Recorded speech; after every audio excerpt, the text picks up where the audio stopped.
আসসালামু আলাইকুম।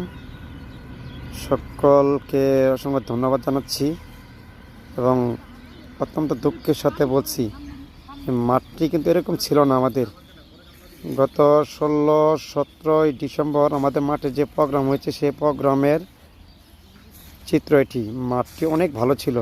দেখেন এই মাঠটি কিন্তু যারা প্রোগ্রাম করেছেন শুনেছি আমি, মাঠটি নাকি ওনারাই পরিষ্কার করার জন্য প্রতিটি দোকান থেকে টাকা উঠিয়ে দেওয়া হয়েছিল, অথচ মাঠটিকে আমাদের পরিষ্কার করে দেয়নি।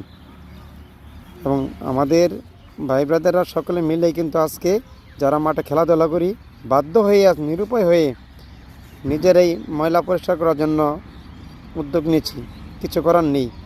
তবে এই মাঠটিকে যেন যারা ব্যবহার করে সকলেই যেন পরিচর্যা করেন, তা নাহলে কিন্তু মাঠটি অনেক খারাপ হয়ে যাবে অদূর ভবিষ্যতে। বলে দিলাম সবাইকে দৃষ্টি রাখার জন্য।